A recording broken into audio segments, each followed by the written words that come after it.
Thank you, Srificha. Yeah, my name is Gladys Kemboy. I am one of the km4dev core group member. So yeah, welcome to our today's knowledge cafe. This is an exciting one, a unique one. It's about KM Masterclass. And then today we are focusing on the tools and techniques for revealing multiple knowledge. This is part of the contributing factors to the decolonization of knowledge toolkit, which we have been quite focusing a lot at km4dev. And also there's more information about decolonization of knowledge and the uncomfortable truths, which we have been focusing since last year. For more information, you can find out from our km4dev YouTube channel. Our next knowledge cafe will be December. This will be the end year celebration where we'll be celebrating about 21st year of km4dev. And recently we won an award, the KM Excellence. Kindly let's clap for ourselves, because yeah, the knowledge cafe is part of the contributing factor. So everyone won the award. You won the award, I won the award, because it's all of us for km4dev. And so the next knowledge cafe will be on 17th December, next month, on Friday, the same time. And also, we will be sharing quite a lot about our km4dev channel contributions that we have done throughout this year, and also the next steps for next year. Today, Alice is one of our technical hosts, who is our km4dev colleague member.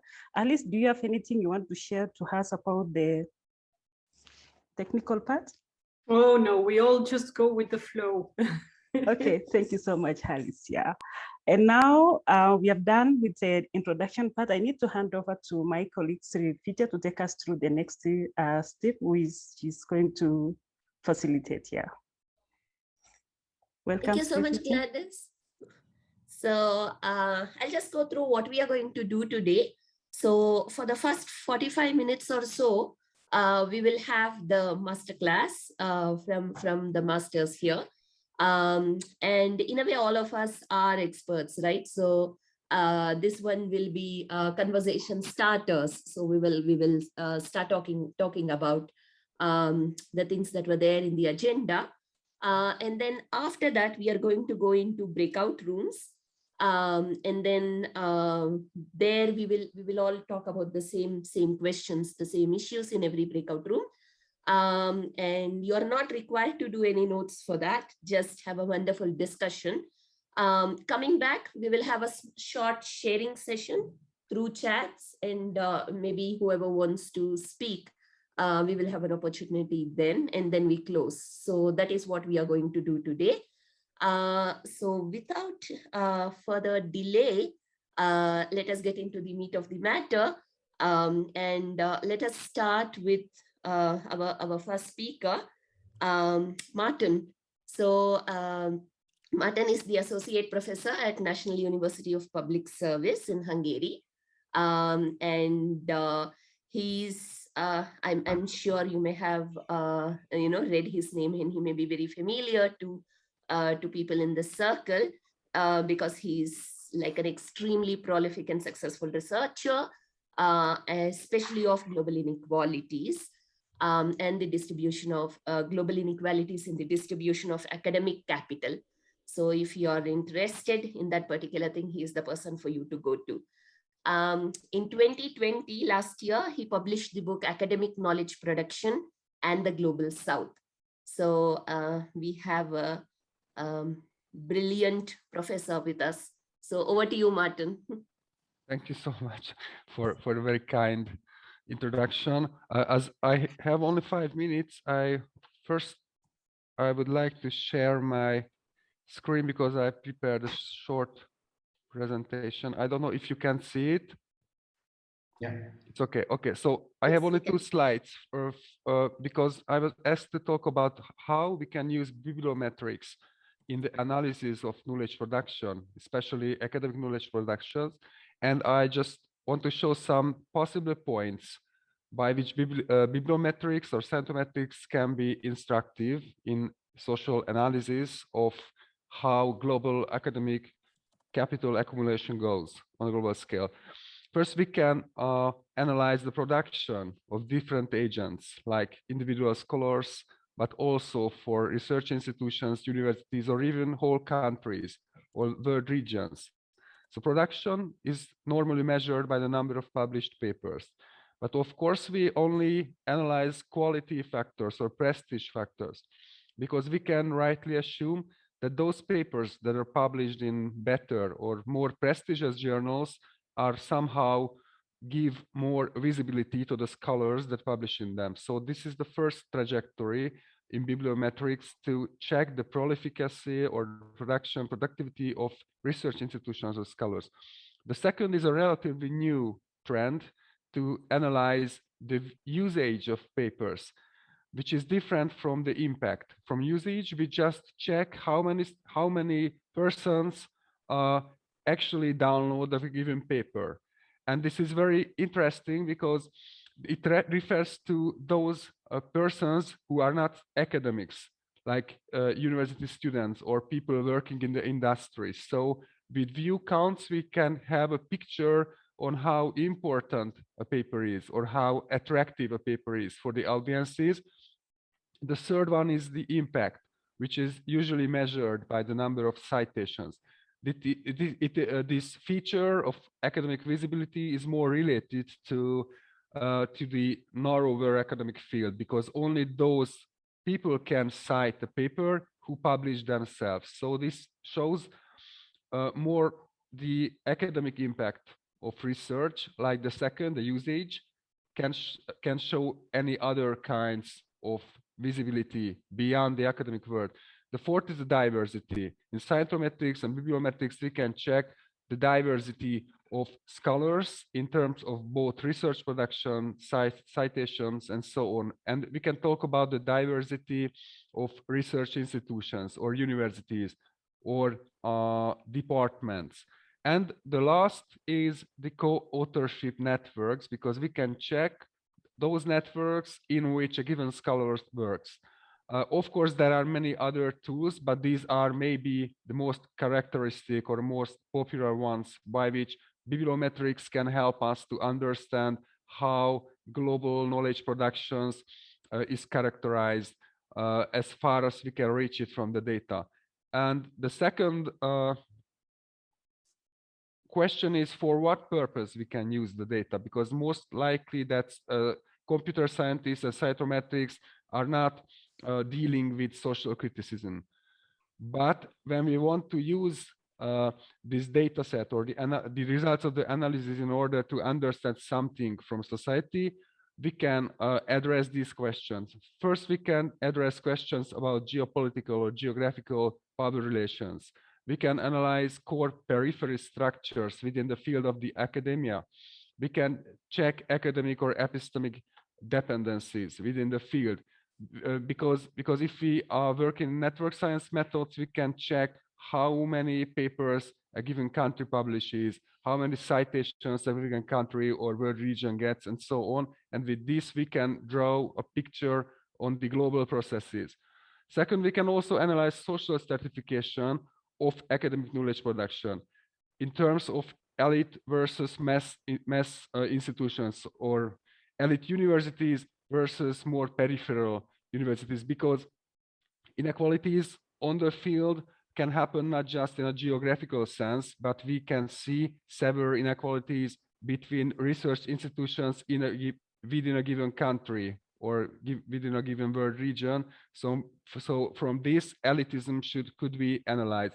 The Pareto principle is mentioned because we know that about 10 or 20% of institutions produce 80% of knowledge. So this is another feature of elitism, which holds not only on a geographical sense, but also on a social stratification sense, as elite produces the most important or the most popular part of knowledge within the academy. The third is the collaboration. So we can use the analysis for checking collaboration networks. We can see the network properties. We can define which agents are in a central position in knowledge productions. They are typically Western universities, Western elite universities like Russell Group universities or Ivy League universities, or some Western European universities like the University of Amsterdam or even Vienna and so on. And lastly, last but not least, we usually analyze gender balance, or more likely to, it's more appropriate to say, unfortunately, gender imbalance on several levels of the analysis. We can find the underrepresentation of female scholars on the level of research production, the level of usage, the level of impact, diversity, and collaboration. So within all these fields that can be analyzed by scientometrics or bibliometrics tools, we can define and scrutinize gender balance. So I think in this 5 minutes presentation, I was able to show only some examples on how bibliometrics can help us in the analysis of academic research production, academic impact, academic usage, and also academic inequalities. Of course, if you have a specific problem, then we have to find, or we have to look for the most appropriate methods within bibliometrics, but fortunately we have many potential kinds of analysis in which we can handle a given scientific or scholarly problem in the field. So if you will have any specific questions, or you can imagine a given problem, then I can help you to find the appropriate measurements from that, because fortunately we have a lot. So I think I'm run out of time. So thank you very much for your attention. And I will try to stop sharing my screen. Well, I think I succeeded, right? Yeah, thank you so much, Márton. That was really short but very comprehensive. And from bibliometrics analysis to the other side of the coin, local knowledge, we have Charles Dhewa, and he is the so I will say the most important aspect of him first. So he is a km4dev core group member and a very prominent member of the km4dev community. And then, yeah, he's also the executive officer of the Knowledge Transfer Africa. So he's very interested in agriculture value chains. And Knowledge Transfer Africa was founded in 2006. Because you realize that agriculture value chain actors, they needed knowledge brokering services. So on all things storytelling and local knowledge, we have Charles with us. Over to you, Charles. Thank you very much, Srivja. I'm happy to be back again in my favorite group, km4dev. I think over the past few years, we have been bombarded with a number of tools on how to capture knowledge, how to share, how to do different things. But one of the tools that is refusing to go out of fashion is storytelling. And this is quite relevant, especially in my context, where communities are they continue to be oral, even if you write a lot of things. Otherwise, if you capture information before you publish it, it's already stale. It's all about storytelling and all that. And which is why I've been very curious over the past few years. Why has TED Talking become fashionable? It's about stories. People are now more interested in listening to people who can weave a very good story and summarize it, rather than downloading a PDF and reading a document. There just isn't enough time. We are publishing so much information that it's very easy to lose the nuances, which is why storytelling is now becoming it's getting a new lease of life. From what I see, there's a lot of capturing of stories through videos, very brief video, which captures the essence of the story. Apparently, the stories, they are becoming templates for social life, for economic development, for sustainable development, depending on how a story is packaged. I happen to work with so many development partners in Africa. They do a lot of evaluations, big documents, 100 pages, 300 pages, which nobody reads. But little of that is captured into stories. Some of the stories are called stories of change, but if you read them, really, they aren't really stories about the people who are telling the stories. The real knowledge is the people. So I really think stories are in literature, which I think is public literature. What I see, I work with mainly the informal markets. We are trying to do some pioneering work in showing that in Africa, African markets are not just for food, they are also sources of knowledge, just as the universities are sources of knowledge. So there's a lot of public literature happening there. There are stories of how people are really surviving, how mothers, widows are able to send their children to school. It's all about stories. But if you don't ask them, you will not even get the story. So we are struggling with how do we look at that as knowledge. If we look at knowledge as publications, as PDF documents, sometimes we miss that part of knowledge. This is what really preoccupies me most of the time. Can we digitize it? To some extent, but how do we keep it alive? So it's still a lot of questions that we are grappling with. So literature, storytelling, it will remain a very, very big issue in Africa, especially African development. And it's one way that we think we can convey indigenous knowledge systems and use them to decolonize knowledge. That's how we can get communities telling their stories, not getting an outsider to tell people's stories, but themselves telling their stories. In most cases, there isn't confidence. It takes a bit of training, a bit of capacity building for people to be confident enough to tell their stories because somebody is interested in what they're doing. They may not even know that what they have is very important until somebody gets curious. So we are still in a situation where we need to build the capacity of people to tell their stories, value their public literature, not only books that were written by Ngugi, by Chinua Achebe. Those are very important, of course, but there's a lot of literature which is not published in Africa, which is waiting to be documented. If at all, documentation is the way to go. But I think it's also important because it will preserve the knowledge, although much of the knowledge will remain with the communities. We've got so many stories in Africa that are taken out of context by outsiders. Of course, some will be doing it in good faith, but when somebody tells your story, you are missing it. It's very easy for your information, for your story to be misrepresented.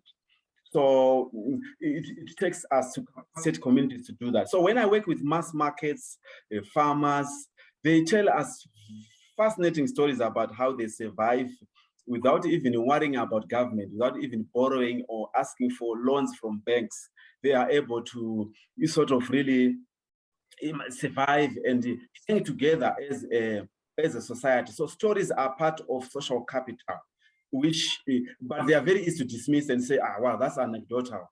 But anecdotes are knowledge. Maybe I don't know how we can sort of bridge the bridge between academic knowledge and local knowledge and social knowledge so that it becomes recognized. In most cases, when you tell a story, people just say, no, that's a story, it's anecdotal, you can't reference a story, you can't cite it either.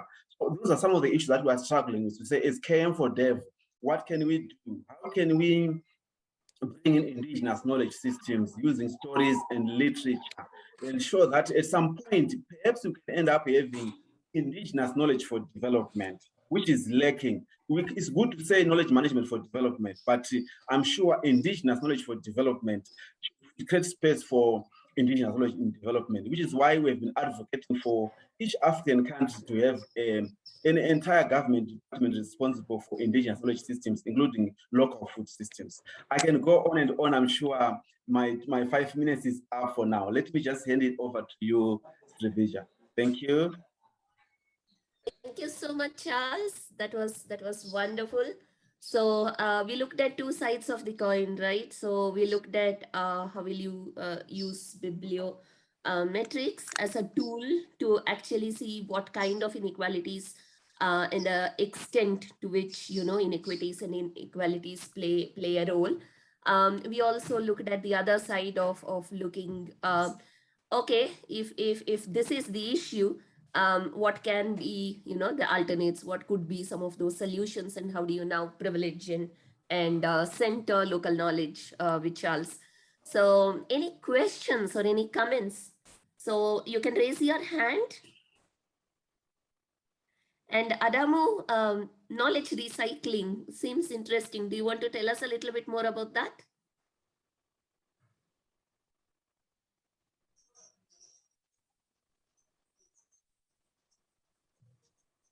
Charles, we couldn't hear you. Sorry, is it knowledge recycling? I'm sure it should have been, was it Márton or me? Knowledge recycling, we see it happening really, especially in Africa. We see most of the people that go to formal education systems, the books have been written, they were written, I mean, more than 60 years ago. There isn't anything new really to add there. So I think there's so much recycling of knowledge happening, especially in formal education systems like universities or schools. Even if you ask an economist, most of the books that they've read they were written a long time ago. We are not creating space for new knowledge, which is where we think indigenous knowledge system can also try to bring in or to bring on board to address knowledge recycling by bringing in new ideas. Thanks, Charles. So, Sundar, you had a question for Márton? That's right.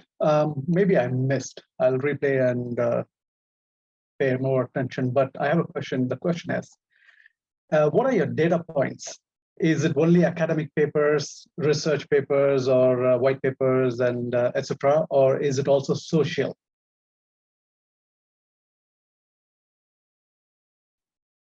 So in Bibliometrics, we are usually analyze academic papers that are indexed in different kinds of databases. Mostly it's Scopus or Web of Science.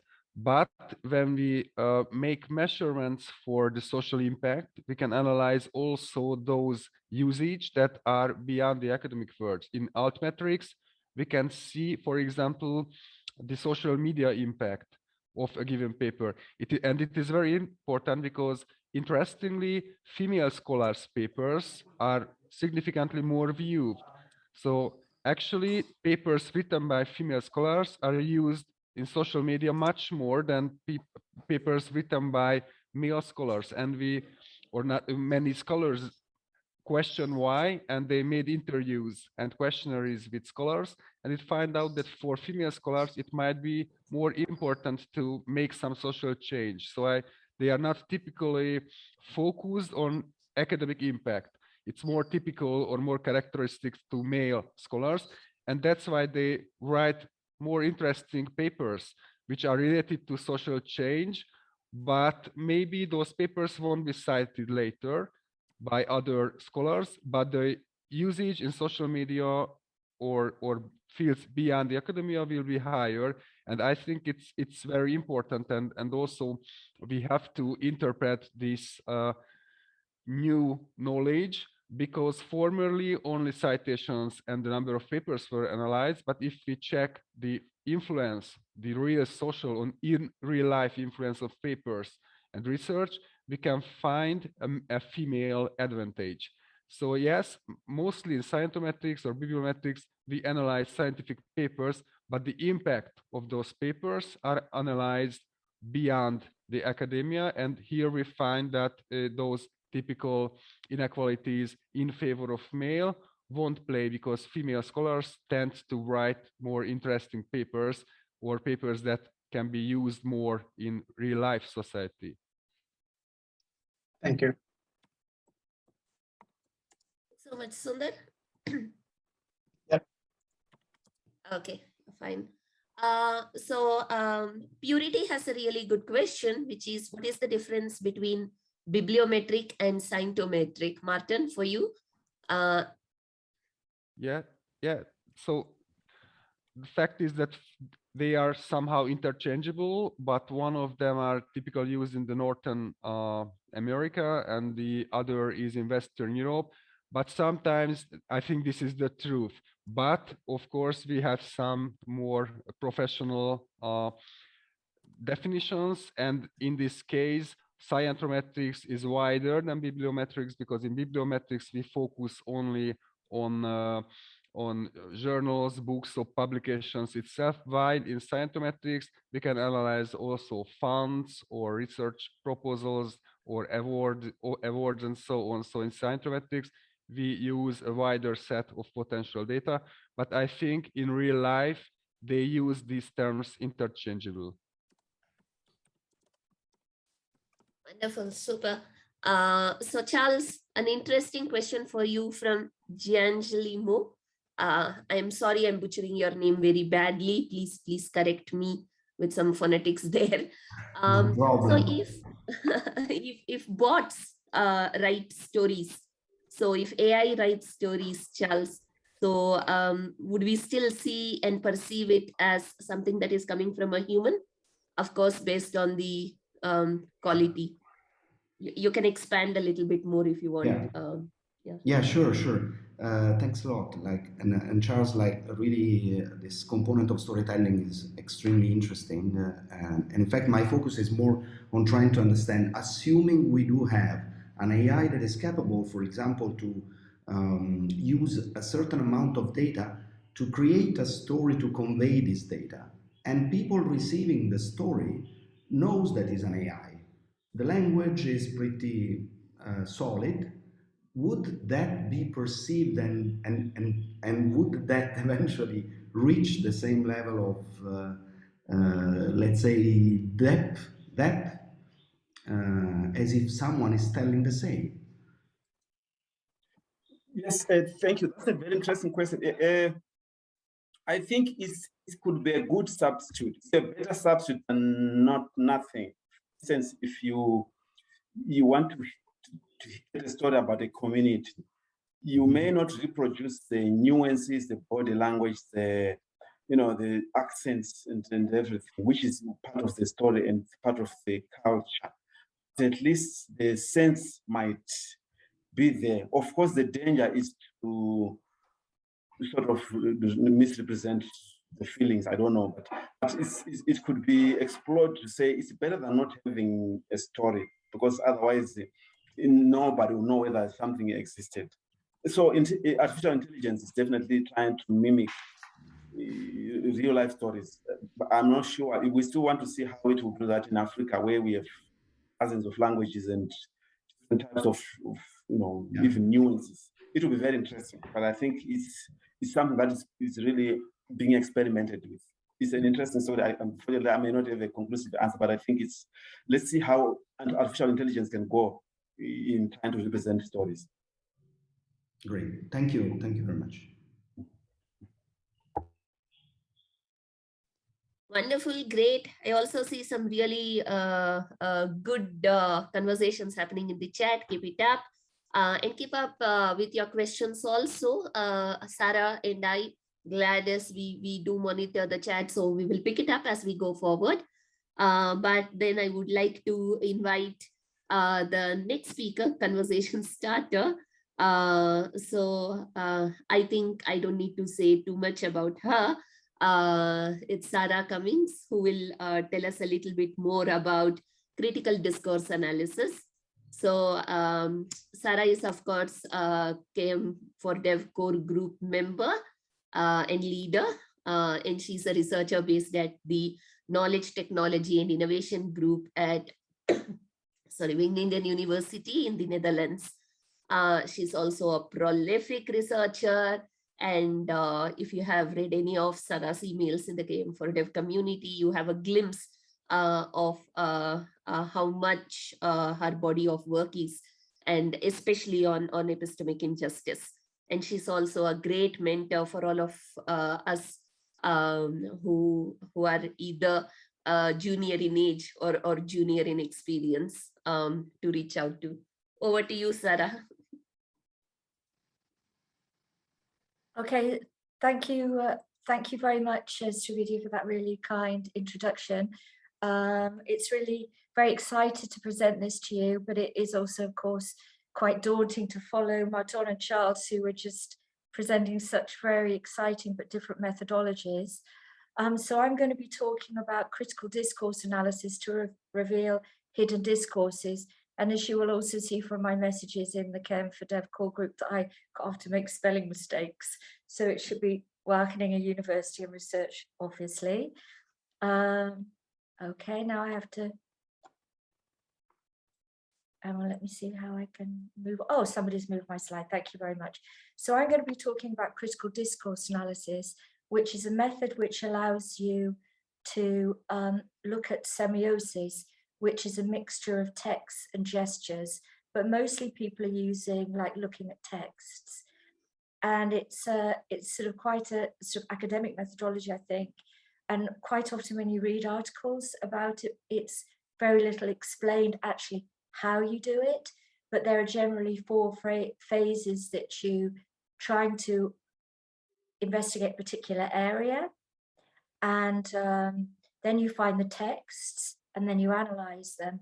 But ultimately, you're trying to create new discourses and narratives which are actually trying to counteract the possibly the discourses you found, because the whole idea behind this methodology is to understand, expose, and ultimately resist social inequality. So it is really, I think, a sort of a method that you can use to really look in the background of documents to try and understand what they're about. And what it helps you do is really try and identify the dominant, the mainstream, the marginal, the oppositional, and the alternative discourses within a text. So as an example, I worked with Anastasia Seferidis and Leah Dehaan, and we looked at the main text at the SDGs and particularly focused on how knowledge is presented in the text, but also we looked at the private sector. And I think this document also shows you how policy documents are really, really interesting because, not only are they being used to hide things, to pretend things don't have a history, that there are sort of political issues that are not mentioned. For example, one of the things that's probably never mentioned in many policy documents is colonialism or poverty or inequality can be quite often brushed under the rug a little bit. And also quite often when you see a very aspirational text, a polity text, that actually you have to really look out because quite often they're trying to hide things. Exciting stuff, I think. Anyway, so as this is very much in a sort of, if you like, in a academic approach, with Anastasia and Leah, we wrote an article in the km4dev journal, which sort of describes the process more clearly rather than really trying to describe it clearly so that others can use it. And let me see if I can go to the next slide. Maybe, see. Oh yeah, there we go. So here you see a page of the text of the Knowledge Management for Development journal. And in fact, no, sorry, no, why am I saying that? It's not, it's from the key text. Could maybe people not talk, maybe mute their, yeah, thanks. It's actually from the SDG text. And one of the things when we looked at the text of the SDGs, it's a 31-page document. Actually, for example, this is the only mention of traditional knowledge within the whole document, that local knowledge is not mentioned. Now, I think all of us here, we would all agree that, any development initiatives have to really start, with the local communities, local realities on the ground. And here you have this really influential document, which almost, ignores local knowledge, traditional knowledge, the arts and culture are ignored too. And actually, this analysis of the SDG document was in a way serendipitous for the development of the Agenda Knowledge for Development with the Knowledge for Development Partnership, in which we really try to put, if you like, knowledge back into the SDGs with discussing local knowledge, with goals and targets, arts and literature, and stories, the role of large organizations and how they shouldn't drown out smaller ones. So anyway, so thank you very much. That's my presentation. I hope it didn't go on too long. Thanks, Sarah. We could go on listening to you, but we are also cognizant of time. But that was really, really interesting. And all these conversations, I know that a lot of us have a lot of questions still in our heads. we can and we should continue these conversations in the km4dev community, the email group, D group. So please feel free to write your questions or comments or suggestions to as an email too, even after this session ends, today's session ends. So our next speaker is Mike.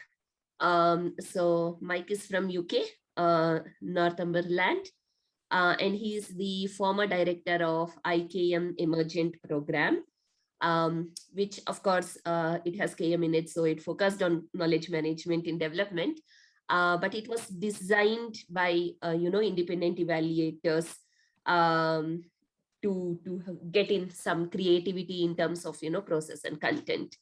Right now, Mike is an independent consultant on ICT for D, and a really good person also for you to connect to in terms of that. He's an effective intermediary between technology developers and users of information, the human-computer interface. So, and especially focused on development sector. So he's doing something really unique that a lot of us, really need, but find very little time to concentrate on. So welcome, Mike, over to you. Thank you very much. I wouldn't say I was an effective intermediary, but I did try my best. And as you say, I'm in the very north of England, in Northumberland. I warned my colleagues earlier that I might literally get blown away during this talk. And it's now started snowing as well, actually. But to go from the sublime to the very basic, I want to introduce a tool which can be used to map and manage information in complex multi-stakeholder environments such as development support and development studies. And before we get to the how, I want to reflect briefly on the why. Of course, some of the challenges we face in development interventions do require plannable, predictable, and linear approaches, but most are complex and charged with emergent properties. And this complexity may have a number of features. For researchers, it is usually multi, inter, or transdisciplinary. It is very often multi-stakeholder with involvement of people from very different social, educational, and cultural backgrounds. And hence it is often built from multiple perspectives, histories, memories, languages, and worldviews, which is why the decolonization of knowledge is so relevant to our field. And another part of the context is that we're in a period of massive informational change with an exponential growth in the volume of material and our capacity to access it in multiple ways. Lots of new opportunities for what we can do with it, but also threats, new restrictions, new patterns of ownership and control, and new inequalities. And hence, really, that is the centrality of the argument within km4dev over its whole 20 years of history. But the choices we make in which tools and artifacts we use in our work is really important. They shape the world we live in, they shape the way we think, they shape who is included or excluded, and enhance or constrain our ability to interact with others. So after this massive build-up, I'm going to introduce the humble topic map. If I can find where it's gone on my screen. Sorry, it's gone, disappeared and needs to come back. Here we are. Sorry, 1 second.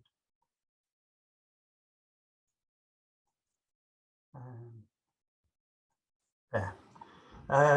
It's not that new or original, and it exists in at least one commercial version called The Brain. But what I will show you is an open source version, which we use on our website, but of course is available for others. And the map I'm actually going to focus on, navigate through the thing a bit, is a topic map which myself and a colleague developed for the Wellcome Trust, which is a health research NGO in Britain, very large one. And this is about engagement. And the aim of the map is to scope and to provide bibliographic reference for the field of research engagement which is a term particularly used in health research to describe efforts to involve the people being researched and or potential users of future health services. And what the method offers is firstly, multiple points of entry. So people come at a subject with particular interests, particular agendas, and the way these relationships are structured and coded enables you to kind of come at this not through some externally imposed hierarchy, although there is an imposed set of relationships underlying all this, but people can choose where they enter the screen, and that will show them whatever key points they might wish to focus on. And the range of relationships between the different entities are quite flexible. So it's not a rigid hierarchy, which some similar ideas like mind map have a very rigid structure where you can't make links between the different trees. And it also allows you to group together various sort of similar methods. So if you here look at interactive methods, you could say participatory research, you could talk about responsible research and innovation, which is a popular EU term for engaged researchers, engagement itself, immersion, design. These are all overlapping areas, but which might get sort of key worded differently according to different subjects, and this allows you to group them together and to see the links. It's extendable. It's very easy to add new topics or to put existing topics in many different topic maps. And if it's underneath it, there's a whole, so each topic can have its web page. So this one for engagement itself, it contains a definition of engagement and also some bibliographic references. But it could obviously be about people and links between them as well. But I think most importantly of all, although this particular example was just done by a couple of us working online, it is also very usable as a participatory tool. It can be done in real time. And so you can bring together people to look at a subject and to find out the gaps and to find things that, which might be missing in a purely academic approach, so that all the stakeholders can contribute to the definition of a field that they wish to discuss or engage with in some sort of collective exercise. So thank you. That's the gist of it.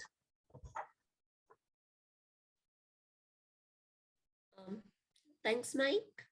So again, we have some space for any questions to Sarah, Mike, or even to Charles and Martin.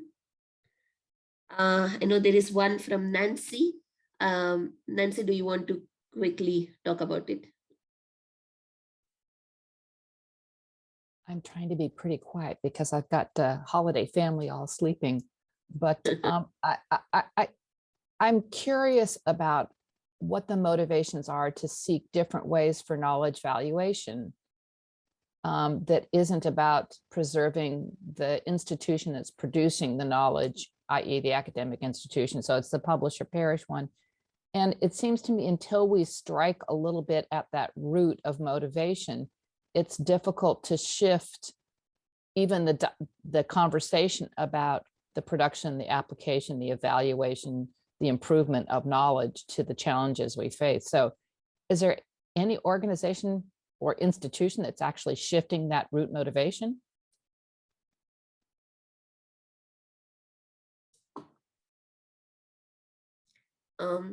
Who wants to address that?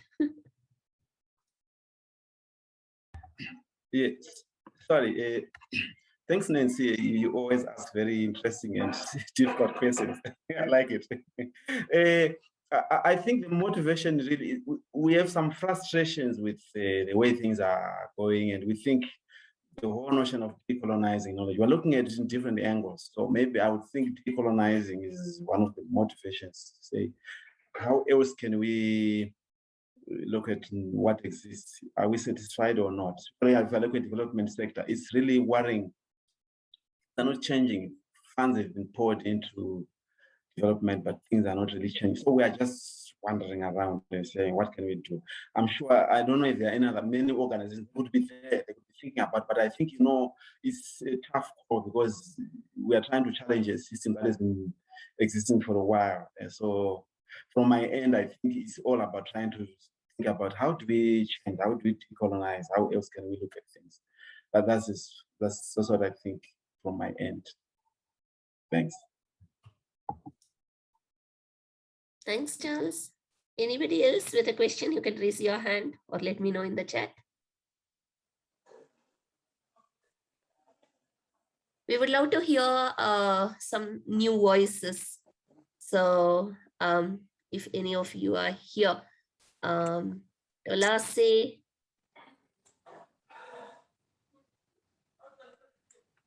Tanya, do you have something? It can even be a comment, right?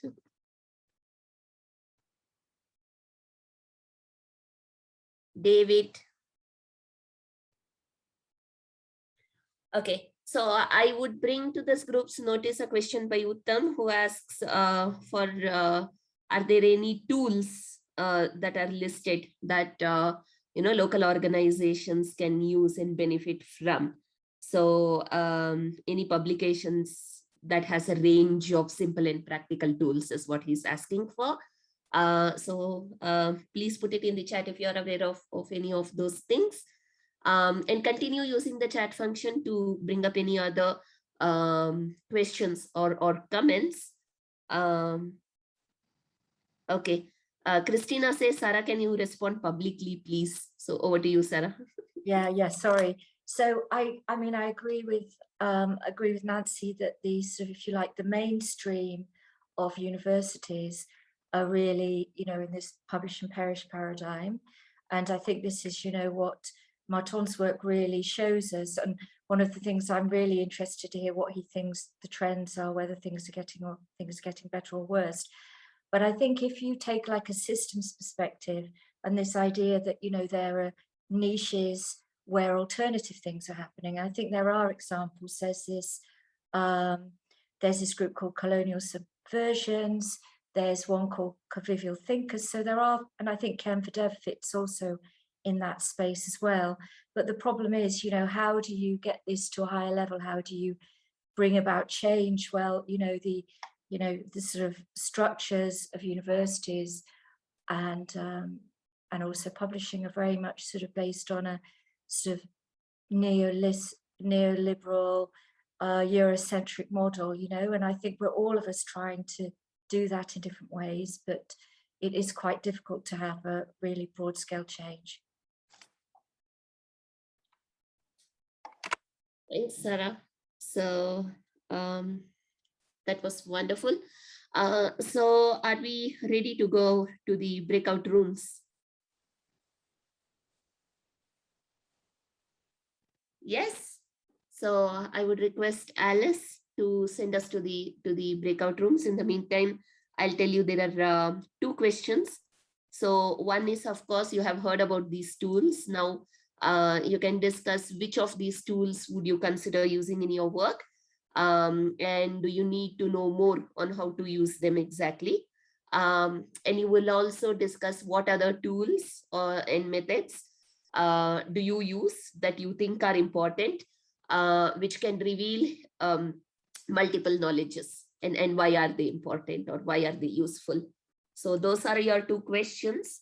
I have posted them in the chat also, so you can have a look at it. So you have in your breakout rooms 15 minutes to discuss. So and we come back after 15 minutes. So over to you, Alice. Okay, thank you. All set. Just maybe a few more questions so everyone can have a good look at the questions that will be discussed. And then I will be opening the rooms. And in case you have any questions, you can come back and check in with me. Off you go.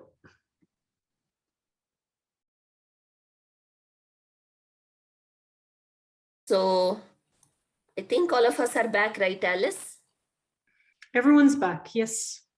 Okay, that's super, that's wonderful. So in the chat, if people can put, at least one tool that you really liked, and any other tools that you have used either in your work or you have heard about it, which looks interesting, that you want to bring to the notice of this group. So please put them in the chat. And if we can get somebody, Aldo, if you are here, yes, in your group. yes. So maybe very briefly, what the conversation very much drifted to was kind of blended things, blended methods, not just in the traditional sense of physical and online, but in a much broader sense, blended in the sense of combining tacit and explicit knowledge, of using not only knowledge representations, but also working with very rich kind of fabrics of the roles people play within and around the organizations, like journeys of life, friends of the organizations, have ambassadors, have people tell testimonies, use knowledge sharing sessions, where also let's see, what else did we have? Yeah, so it was really very much about, I think the essence of, we had a very rich conversation. The essence is that you almost need to triangulate. There is no one method, but it's really that very rich set of methods that together covers many different dimensions and spectrums, from tacit to explicit, from formal to informal, from tools to processes. And I think altogether, that's really what you need to make this work. I think that's kind of the essence of what we discussed. Thank you so much, Aldo. That was interesting. Mina, if you're here, do you want to share what you discussed? Hello, hi.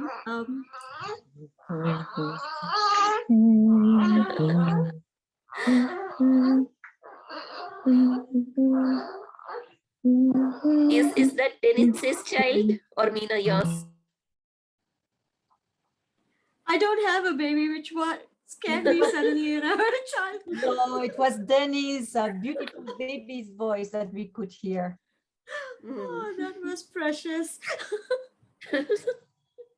Okay. Go ahead, Mina. Okay. Our group, we had a very interesting discussion about storytelling. Christina and Raymond was in my group. And Christina was actually trying to look for, correct me if I'm wrong, Christina, but she was trying to understand how to use the storytelling tool in a more meaningful manner, because she and also a lot of us feel that information, or rather documentation, seems to be what people go for these days. And that's a lot of data.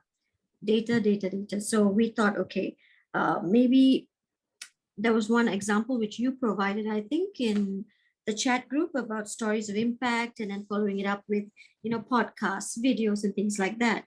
But again, that's also a lot of data. So my suggestion was that perhaps we have that in place for capturing knowledge and store them well in repositories that can be easily retrieved. But again, Raymond had an interesting point in that he said, often we tend to look at it from our point of view as a facilitator or KM person. And so he said, maybe we should be driven by the audience, the target audience first. And I don't know, Christina, Raymond, would you like to add anything?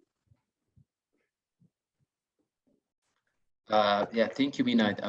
I think I want to reiterate the issue of the tools should be demand driven, especially from the audience or from the community that you are facilitating, so that we don't be overzealous and supersede the intention of our community. Because you can use a tool from your own perspective and it fails. So if it is demand driven, even they will appreciate and they will own the tool, including giving also impressive results, outcomes from the process. Wonderful. And hi, baby. So there we have another contributor. Thanks so much, Dennis, for switching on the video and introducing us to the youngest member of km4dev. Okay, Mohammed, that's how your name reads to me. Are you there? Would you like to share something?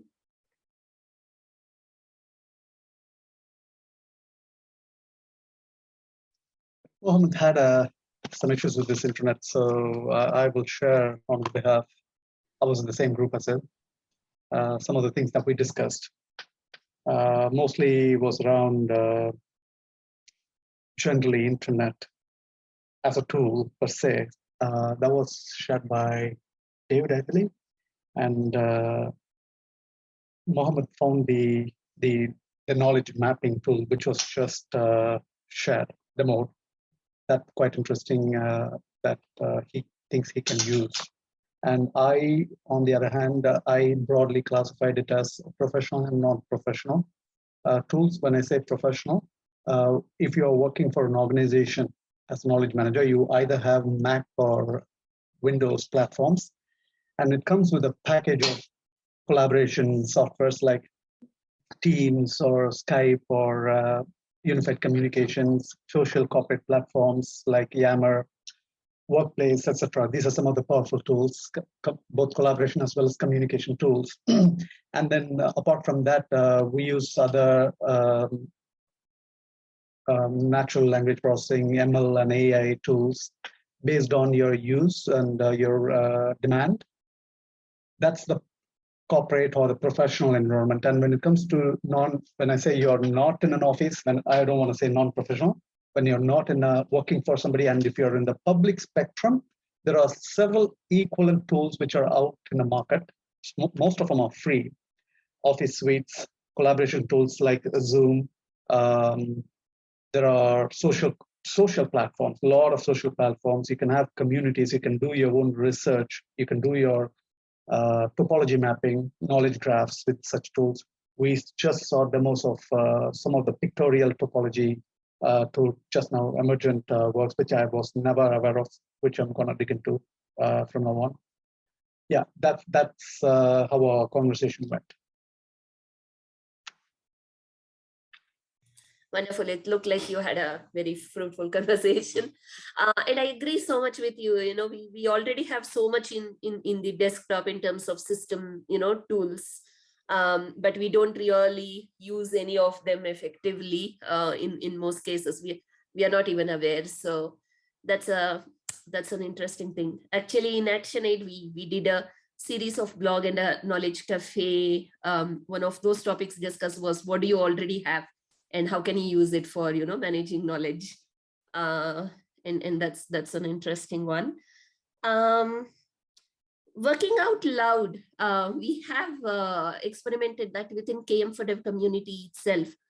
So and we have had really good results on that. So thanks, Gladys, for talking about it. Thanks, Martin. So who else?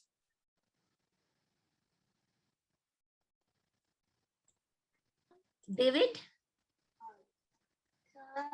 Have something to share? Oh, Sophie. So Sophie first and then David. Go ahead, Sophie. So I think we reviewed all the tools and how we could use them in our work. And then we had a very exciting conversation at the end with Sarah, because we were looking at the semiotics and to see what is behind what is publicly said and what is in the reality. So this is a little bit like speaking out loud what is not written or what is being said between the lines. So the comparison was, for example, COP26, where there was a lot of expectation. It's still lip service, but no real action. And then it is, how do you then work out loud or speak out loud or deconstruct what is written and what is embedded in this political text? But what was interesting also at COP26, if you remember, the chairperson who was presenting the results was almost crying because it was disastrous. But when you were listening to the words, it was not as disastrous, but the faces, the gesture was just showing the contrary. So I think it's interesting to look at these aspects. And I would be quite interested, Sarah, if you could post the article you were mentioning about in the last minutes. Would be very nice. Thank you.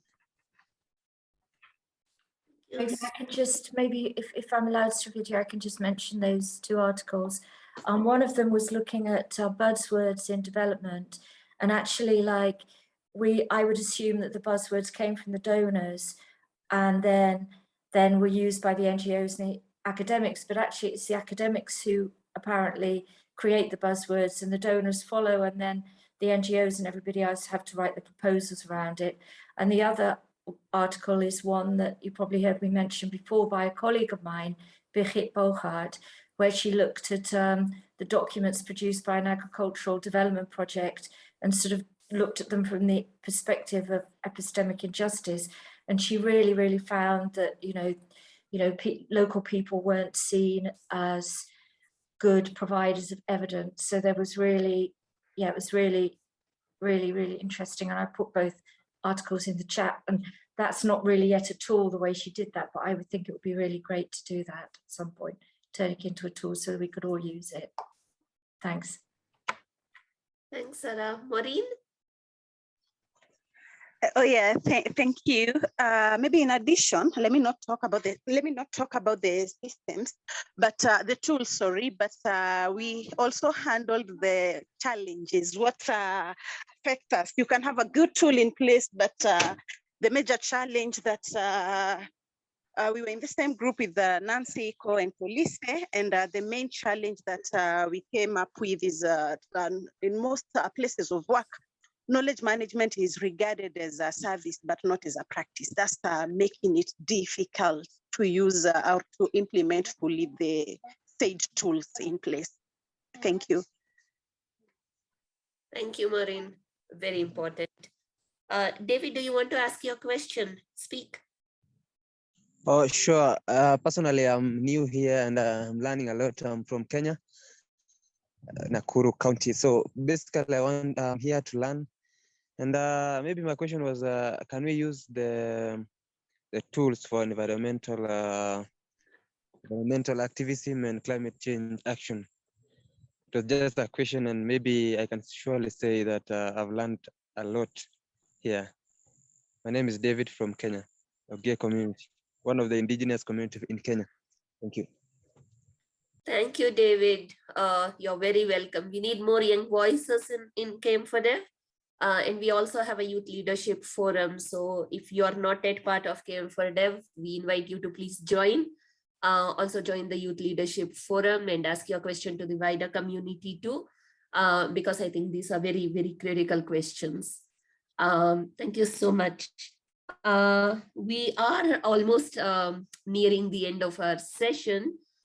Before I hand it over to Gladys to close, Christian Bienik, can you talk about your opinion about this? No, it's just I just picked up on what Sarah was saying, this use of these buzzwords. I've heard the word agency being used a lot in the last few months, and and when you think about what agency means, you find some people say it's about empowering your stakeholders to determine their own fate in terms of the community. But I also see other people looking at it as I think the French use the word agencement. It's like organizing things in such a way that the desired outcome happens, because you cannot control things, so you cannot manage, but you just play your role to put things together such that the desired outcome happens. And I'm just thinking whether soon we'll be asked to say that, there's the eternal debate about whether you can manage knowledge or not. So instead of saying knowledge management, it's about the agency of knowledge creation or something like that. And that's how you can use this agency buzzword next time you write your proposal, Sarah. Thanks. Thanks, question. Very interesting angle. Bojraju, yes, please. Yes, actually, just to add Aldo's points, we were discussing Larry and Aldo and Thomas.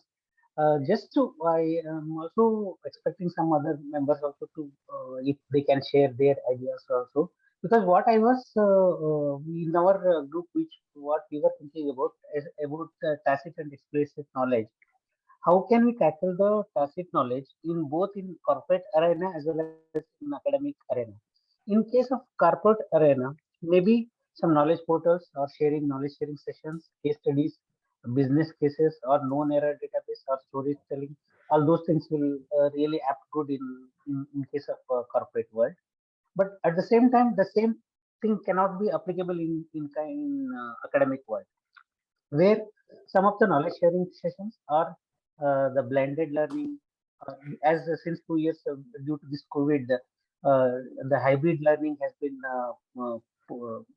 imposed in academic world, because the traditional physical pedagogy is not at all there, where it come up with again virtual pedagogy. It's mixed up, and a lot of blended learning and technology enabled learning. These things have come up. Similarly, in case of academic, where a lot of data management things like research data management, how the tacit knowledge can also be tapped, and similarly the scholarly outputs comes from the academic fraternity. So these are the things which we wanted to highlight from both corporate as well as academic fraternity. So I just wanted to know if any of the members can again highlight some more tools or methods on this.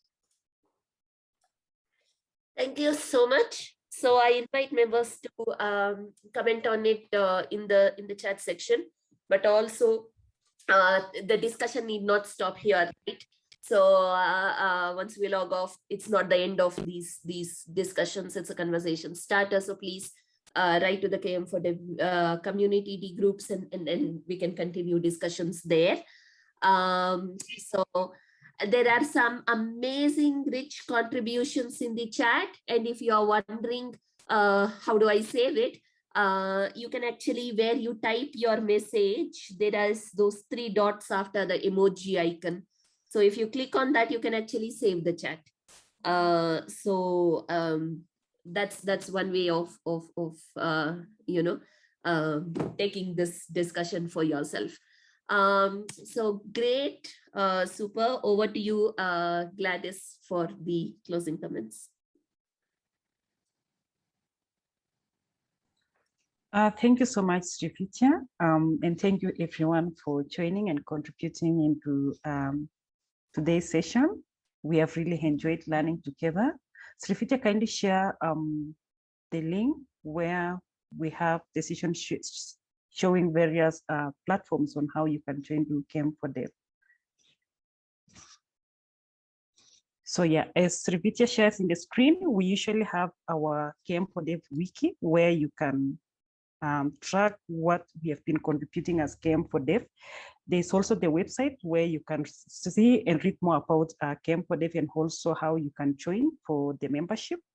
We have the km4dev journal, and you are welcome to be part of us and also contribute. We are having the upcoming channel, which is focusing on decolonization of knowledge. There's also LinkedIn. We have Twitter handle. You can follow us and contribute. There's also km4dev discussion. Once you register as a member, you are able to access all the chat discussions and follow up what other km4dev members have been contributing. We have the km4dev, there's the YouTube channel where you can subscribe and also you can share with others. You will be able to access the previous km4dev knowledge cafes. And finally, we have the Facebook. Go and like our Facebook page and also share with others. So now, without further ado, I need to hand over to Sarah to say kwaheri to all of us, and then you're welcome. Enjoy coffee as we have a informal session after we close the knowledge cafe. Welcome, Sarah. Okay, yeah, thank you very much. Thank you very much, Gladys, for closing the session. I just wanted to remind everybody that next month's Knowledge Cafe is going to be a party. It's going to be very festive. So we hope to see you all then. And maybe we'll also do a quiz and stuff like that, but you'll be hearing more about us. But thank you all very much for joining us. Big thank you to the speakers, and also great facilitation by Gladys, Ravidia and Alice. So thank you very much, everybody, and have a nice evening or whatever time zone it is. Thank you very much. Bye-bye.